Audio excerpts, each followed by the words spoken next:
Ladies and gentlemen, for our final keynote speaker, it is my pleasure to introduce to you retired General Keith Alexander. As CEO and president of IronNet Cybersecurity, he provides strategic vision to the corporate leaders on cybersecurity issues through the development of cutting-edge technology, consulting, education, and training. He is reinventing how industries mitigate cybersecurity threats with Iron Defense, a patent solution designed to detect and alert on anomalous enterprise network behaviors through fine-tuned analytics. His goal is to bridge the communication systems between private and government sectors, to create the next level of intelligence sharing, and to protect the nation against cyber threats on global stage. General Alexander's 40-year military career culminated in his appointment as the director of the National Security Agency and chief of the Central Security Service. While serving as the NSA director, he was appointed by Congress as the first commanding general of U.S. Cyber Command, establishing and defending how our nation is protected against cyber attacks. In his role, General Alexander was responsible for planning, coordinating, and conducting operations and defending Department of Defense computer networks, as well as the defense of the nation from cyber threats. As the director of NSA, he was responsible for the national foreign intelligence requirements, military combat support, and the protection of U.S. national security information systems. Prior to leading Cyber Command and the National Security Agency, General Alexander served as the Deputy Chief of Staff Intelligence, Department of the Army, Commanding General for the U.S. Army Intelligence and Security Command at Fort Belvoir, Virginia, the Director of Intelligence, United States Central Command, MacDill Air Force Base, and the Deputy Director for Requirements, Capabilities, Assessments, and Doctrine, J2, the Joint Chiefs of Staff. Serving as a member of the President's Commission on Enhancing National Cybersecurity, General Alexander developed key recommendations to create a defensible national cyber architecture to protect national security by promoting rapid innovation and close public-private collaboration while preserving privacy and civil liberties. Ladies and gentlemen, please welcome to the stage General Keith Alexander.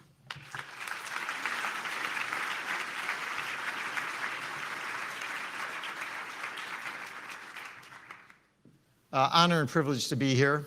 First, I see some of my classmates here from the class of 2018.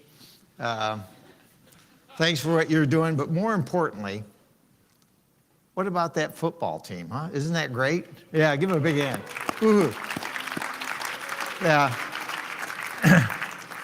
I was thinking about, I've been 40 years speaking, and this is the first time I can really say that on stage here and say, thanks, great work. I would never have believed that they'd shut out Air Force, who has scored in 306 games. It's amazing. It was incredible. So great job. You guys hopefully got a week off. Well, of course, the firsties did, but the plebes too. All right, great. For the next 3 hours, what I'm going to do, for anybody that's left, I'm going to talk a little bit about my thoughts on cyber conflict and walk you through, I think, where this is going and what that means. And, it really is great that you have some of the cadets here. Because from my perspective, and midshipmen, who are coming up soon, and probably some of the Air Force folks here. I saw a couple. For all of you, you're the future. What you all represent. It's interesting that we're in a tipping point about conflict, cyber, where this goes. Just think about the advances in technology. If you think about in the 10 years, for some of you that might seem like a long time, but since 2007, that's when the iPhone came out. Today, the amount of unique information that's going to be created is more than the last 5,000 years combined, right? When you think about how quickly technology is changing, how fleeting it is, 30% of what we know this year in technology will be outdated next year, right? And the top 10 in-demand jobs this year didn't exist 10 years ago. iPhone apps developers. If you go back to 2010, there were 170,000 applications on the iPhone and Google apps. Today there's 5 million. That's about a 29-fold increase in 7 years. Think about this rate of change. For those of you in school, those of you who are freshmen or plebes, you know, half of what you learned by your junior year will be outdated. In fact, we're training kids in school for technology that doesn't exist, jobs that haven't been created, to solve problems we don't even know are problems. So it's about learning, not about knowing about technology. A huge change for how we train people. And it also changes the way we will now think about warfare. And it's really interesting because every time somebody says X is never going to happen, for General Hernandez and I, it was 1990. I volunteered. I got into 1st Armored Division. Everybody said, why are you going to an armored division? There will never be tank warfare. It's not going to happen. They're going to come out of Europe. They're going to disband. Well, I was a platoon leader in 1st Armored Division, said, that's why I want to be the G2. We said, it's a dead-end job. They should go to Southcom or something. And as you know, they were one of the divisions that went to the first Desert Storm. Everybody said you weren't going to have armored warfare. People say we're hyping the cyber threat. Look at what happened in 2007. We were talking about Estonia and what we do with the NATO center there.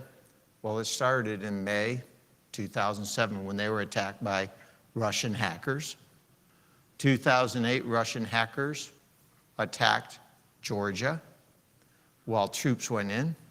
They hit the government, they hit banks, industry, and those were disruptive attacks.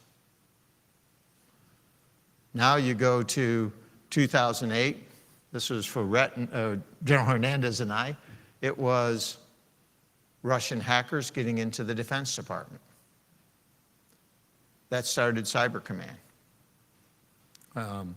At the time, NSA, great stories. I had some folks find some sensitive information in a network where it shouldn't have been. We said, that's odd. We probably should tell them, you got a leak.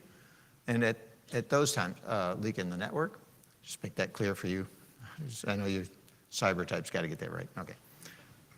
And what they found out is, one, NSA was not authorized to go into DOD without somebody bringing them in. True story. So we go down there, knock on the door, said, we think you have a problem. These aren't the droids you're looking for. And they didn't let our guys in for 5 days. And they said, we don't see a problem, come on in. 24 October, Friday, 16:30, all bad things you'll find out happens at Friday afternoon to screw up your weekend. Same in the Navy. All it's going to work for you guys. And they came in, I said, sir, we got a problem. I know you're here to screw up my weekend, I know it. And they said, we found 1,500 pieces of malicious software on the DoD classified network. Being an Army officer, I was quick to grasp, that can't be good. And they said, that's why you're the director. You picked right up on that. We're proud of you, sir. And then I called Secretary Gates. I called Admiral Mullen, who was the chairman at the time, and I told him about the problem. And then I turned around to these 5 guys, not the hamburger ones, but that's a joke. I'll work on it. These 5 guys from Information Assurance, and I said, okay, we found the problem. What are we going to do to help solve it? And what they did is they came up with the idea of what they could do to solve it, the encryption, decryption, all the things that they needed to do, build a system, put that together. And as a general officer, what you'll find out is your job is to come up with the timelines. Of course, I have this nifty little saying, nothing is too hard to do. You know, remember this, right? For those of us who don't have to do it. I said, how hard could this be? And we agreed it wasn't that hard. Well, actually, it was hard. 22 hours later, they had that system up and running. and it solved the problem that Saturday. Nobody else in the world could have done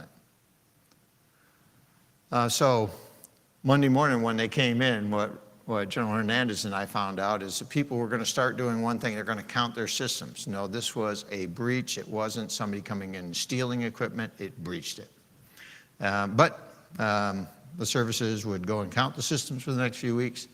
There's another corollary to mine that I found out that Secretary Gates had. His corollary was no good deed goes unpunished. He called me up 11 November and said, guess what? You've been running the offense. You get the defense. 2 also. No raise in pay. You get both jobs. Do them the same. We're going to save some money here. So Joint Task Force Global Network Ops on 11 November is chopped to me. Great guys. But you could see the difference in the way the offense looks at a problem and the way the defense looks at a problem. Offense is cleared top secret SCI. Defense was cleared to secret. Does that make sense to anybody here? No, hell no. And not only that, so then you go and you say, so what happened? And you figure out how we're set up. And you find out we got a problem. And we did, and we still do. Fast forward, 2012. We had sanctioned Iran in energy sector and finance over a number of different deals, including the nuclear, terrorism, and other things. Iran conducted a series of attacks, first against Saudi Aramco, destroying the data on over 30,000 systems. And then a few days later, after about August 15th, started attacking the US financial sector in response to those sanctions. And what you see from 2007 to 2012 to today, cyber has become an element of national power. An element of national power. And I think what the senator brought out, President Obama put out, that we'll respond to acts in cyber using the full spectrum of our authorities to include cyber and any others. But there's a problem. We're not ready.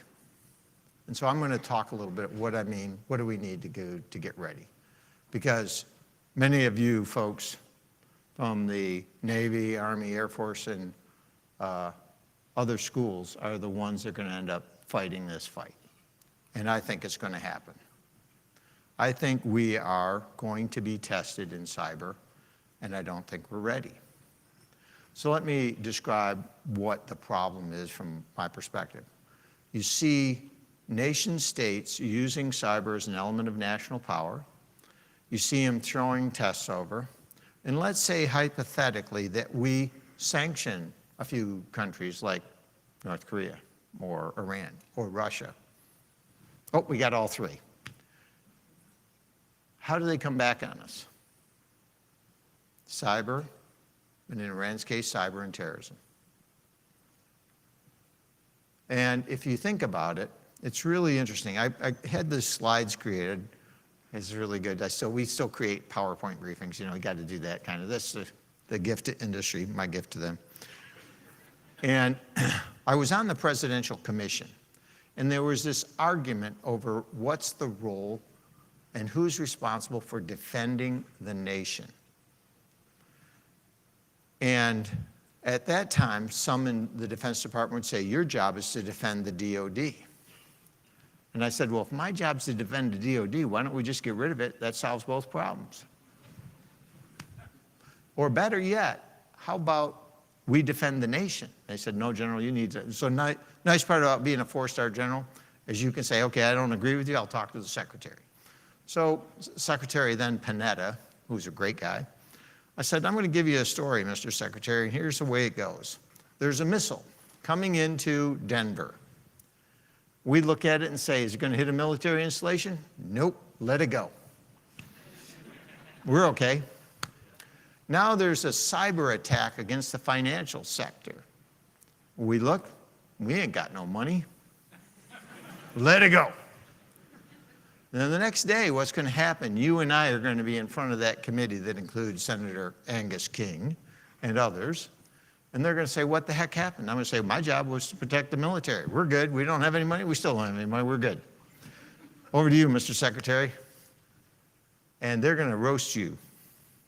And he said, no, no, your job is to defend the nation. And it's interesting.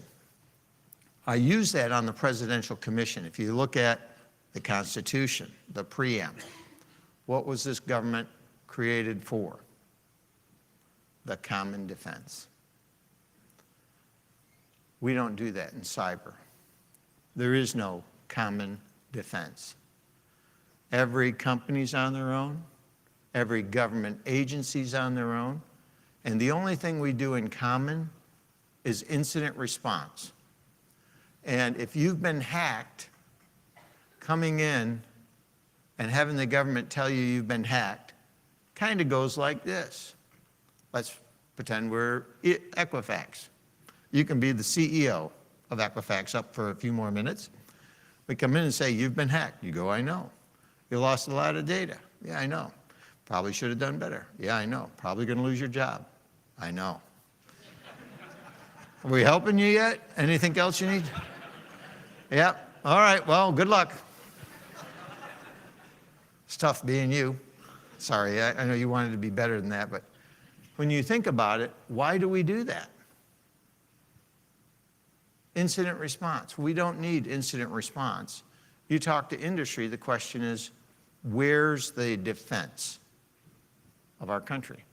I'll give you another part. You look at critical infrastructure. Company A, Company B, Company C, D, E. I'll bring in the Ukraine here and everybody. I was just there that's a nice poster. I was there. Now, think about these 5 companies. You protect your network. Events hit it, you protect it, you fight on your own.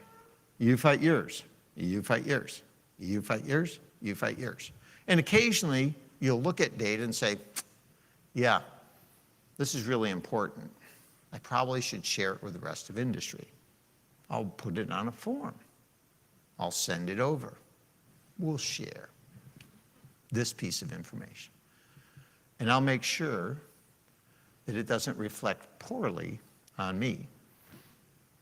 So maybe I should send it to my general counsel, make sure it's okay, get it all eased out, and 3 weeks later, my closest friends have it, and 6 months later, the rest of you will get it. That's today's sharing. Let's now move forward to the airline industry. Some of you flew here. Imagine that the radars that we have across our country are sharing information by emails, subject to the question of, this is an interesting flight coming up. Looks like a United flight, 360 going to LA. Do you think we should share that with the next radar operator? Probably should send them an email. We'll call that real-time, electronic connection. Send them that data. First, let me make sure that it doesn't reflect poorly on me. Is he really at 36? And then we send it to him, hope he reads it. We don't do an air picture like that, right? Why do we do a cyber picture like this? Why do we individually defend in cyber? And it is really interesting to think back. No, I was not there in 1776, but to think back at the start of our country. We built this country on a common defense strategy. That's how it started. I'm not talking about sharing personally identifiable information. I'm talking about sharing threat information. We can and we should do that. Now, let's say we take this group that reflects one industry and we share electronically at network speed those things that deal with attacks on your sector. And if we can share it with the sector, we can share it with other sectors and with the government. Because the only way the government can defend you is they have to see it, not after the fact, but before anything bad happens at the recon phase. And so it's going to take a while for people to understand that concept. But for you and you guys, that's what you're going to have to wrestle with getting right. Because when you go on active duty, what it really means is how do we execute the fundamental mission of defending this country? How do you do that? And if you can't see it, you're not going to defend it. So why am I focused on that? Because I believe we are going to be tested in this space. And we can do probability curves and all that, but you think about Iran and Russia and North Korea, I think we're going to see some of them act against us. Whether it's what's been happening on the election side or collateral damage, which we've seen from attacks on the Ukraine into our infrastructure, or attacks like what happened in 2012. When countries have a disagreement with ours and they believe they can attack us without attribution, we're going to see attacks. And that's where we are today. So, what do we need to do to fix that? I think what Cyber Command has started to set up and what we did in terms of setting up the teams, the offensive teams, the defensive teams, and training is really good. So we have a cyber force that's being built. We have allies. We don't have the ability to see what's going to happen to our critical infrastructure. And quite frankly, if you want to hurt this country, it's not attacking the Defense Department per se in cyber. It's not attacking another government agency, although I think they will do that too. It's actually going after parts of our critical infrastructure that can be focused regionally, like the energy sector, regional banks, healthcare, and do us damage. Now, I think there's tremendous room for miscalculation in that, but I believe that's one of the greater probabilities of conflict that we will see. So, what do we need to get right? First, we've got to ensure, and this was one of the findings in the Presidential Commission, that the Defense Department understands its roles and responsibilities in defending the nation, DHS, its roles in protecting the nation. Think of this as incident response, setting up the right framework.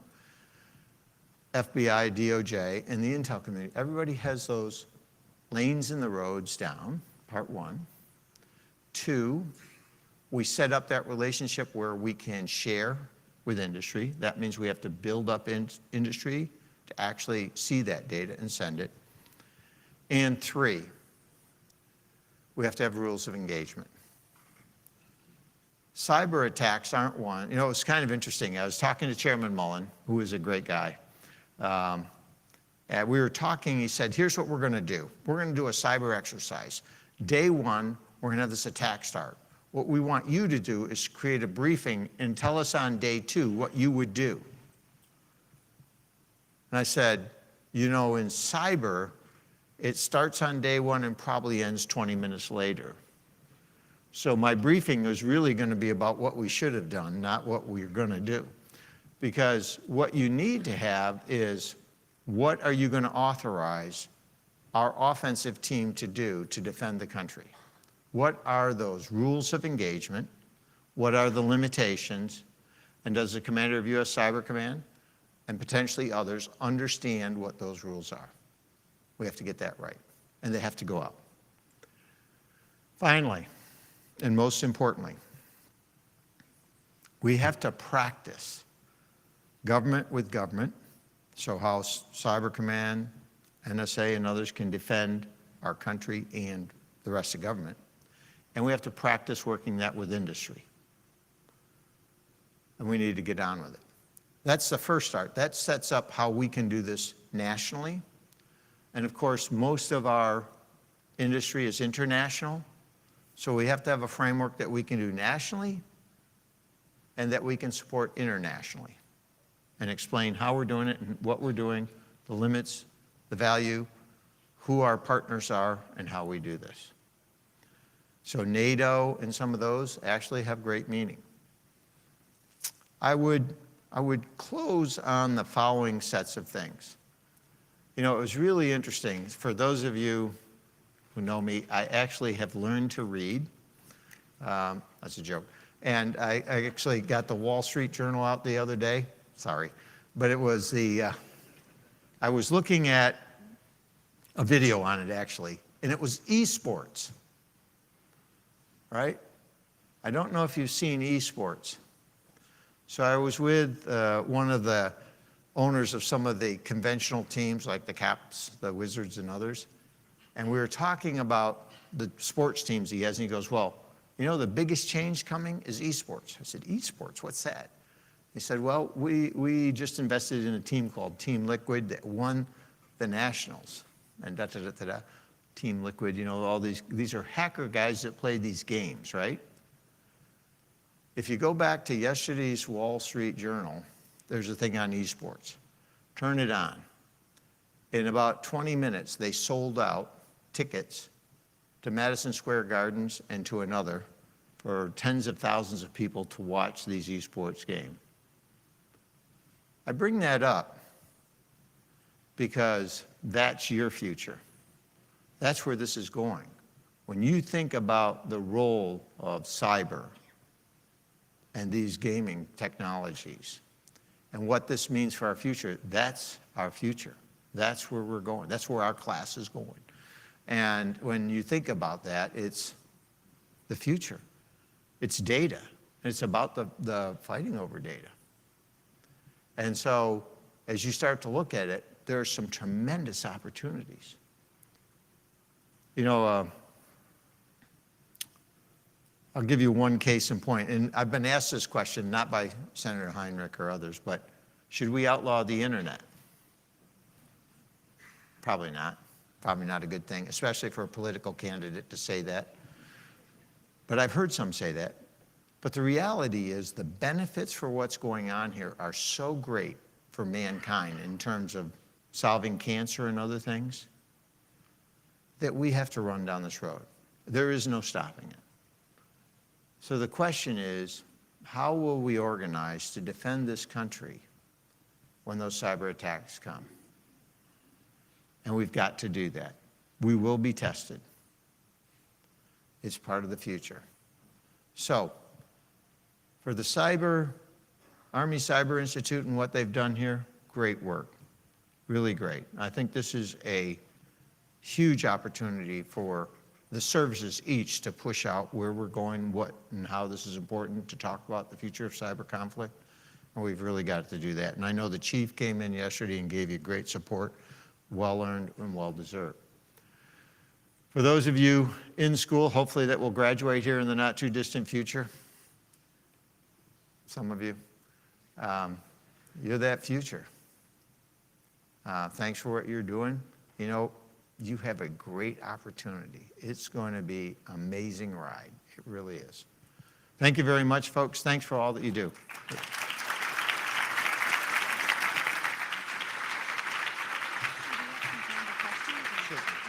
If you make them easy. Easy question. General Alexander said he'll entertain some questions as long as they're easy, so I would challenge him. And I'll Who define wants to easy be the when you first ask. challenger? Over here. Thank you, General. Thank you very much for your inspiring words. My name is Merle Magra. I'm the head of the NATO Cyber Center in Estonia. And from the part of the center, as well as an Estonian, I want to really thank you for your leadership and everything you've done to our country and the region more generally. I had a question too. I wanted to ask some of the problems you reflected here at a national level, whether you could give a short insight into what is missing there at international level in this area, and if the US is to practice its leadership at an international level, what is missing for you to do it together with the other allies? What's the value and what's missing there? Thank you. So this is an area that will quickly form alliances along what we do with NATO. So I think what you're doing with the Cyber Center there in Estonia is a great great step forward.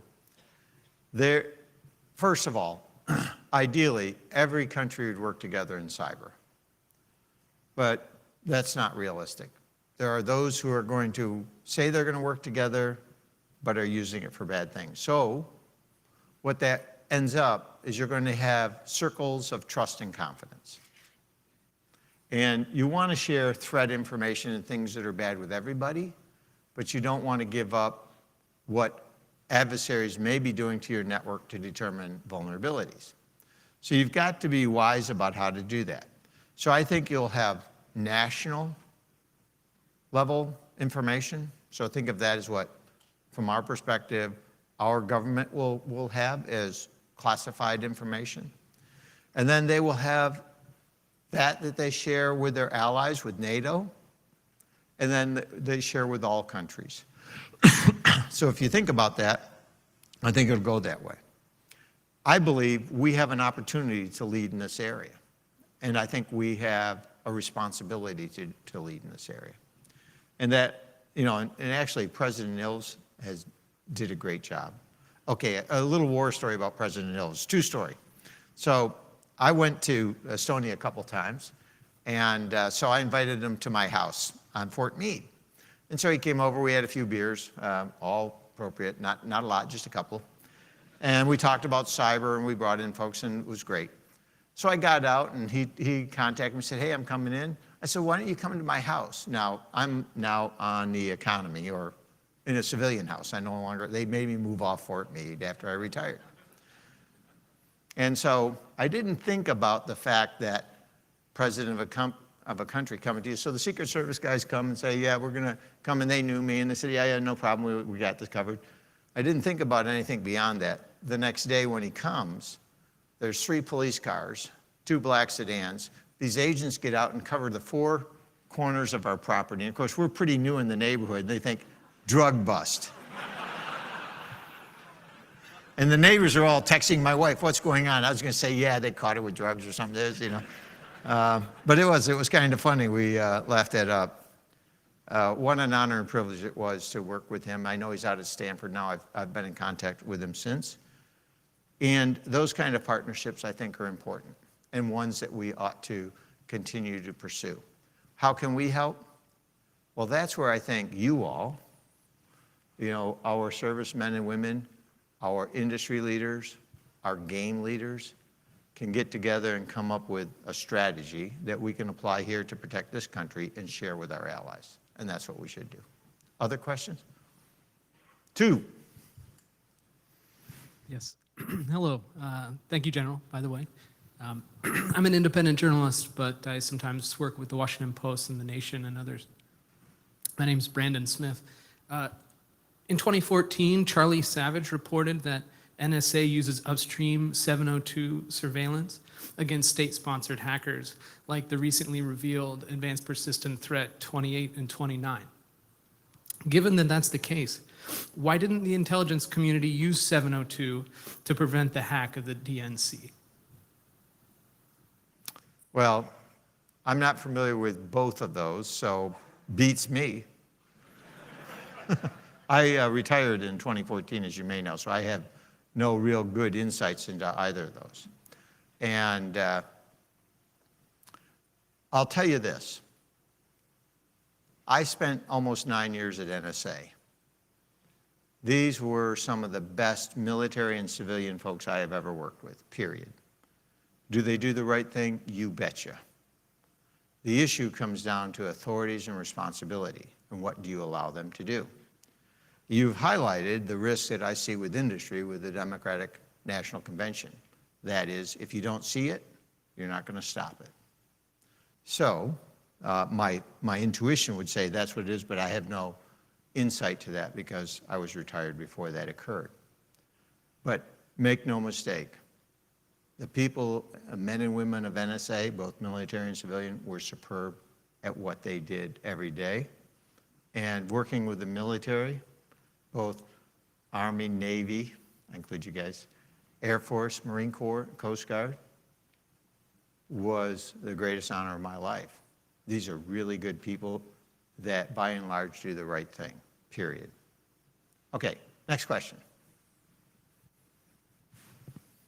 Okay, no, oh, over here.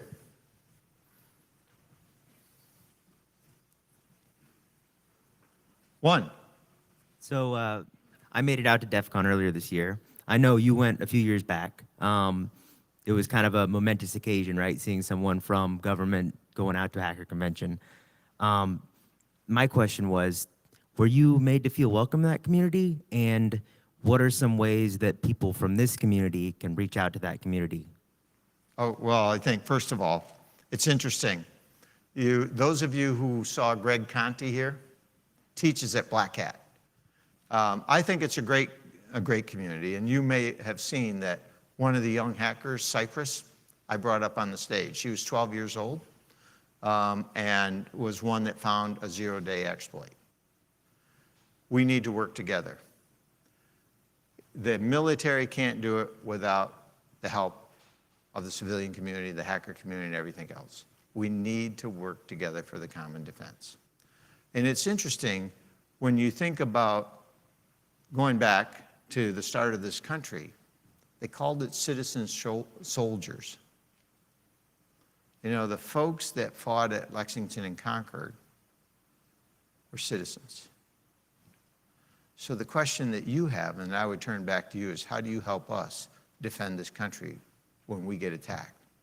Because the parts that are coming attack isn't going to be just the military, it's our country. And what's at risk? Our way of life. And it takes all of us, and we have to work together. So I think I encourage people to go out to Black Hat, DEF CON, and other conferences like that. ShmooCon coming up. I think my company's going to actually do some of the sponsor for ShmooCon. I thought, really, is that the name of it? It is. So I think those are good things, and that's a great question, so thanks. Any other questions? Nope? Okay. Oh, two. Okay, I was not quick enough. Sir, how do you feel about companies hacking back? Okay.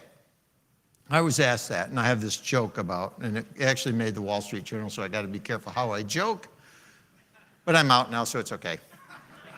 I didn't get fired. My CEO is a wonderful guy. I get along with him great. That's me. We see eye to eye. Split personality. Hacking back. Let's take Sony as a case in point. And let's say that we take the Army and Navy team, put you guys together that defend the academy things, and allow you to hack back for Sony. I think this group here could have wiped out North Korea. Now, here's the issue. North Korea gets hit with a counterattack that takes out part of their government complex, and those things that look like they're hacking. North Korea doesn't understand it's just a reciprocation for what they've done. They think it's an elevation. So what do? They throw artillery into Seoul. We just started, through hacking, a war that's inherently a government responsibility. So we can't do that for two reasons. One, industry might not understand who the real attacker was. So let's say if they miss and they fire on China, well, that's not good either. So that gets you back to that comment. If it's a government responsibility, then the government is responsible for defending the country. But the government can't do it if you can't see it. So we got to fix that. So great question. Thanks. Good? All right. Thanks, folks.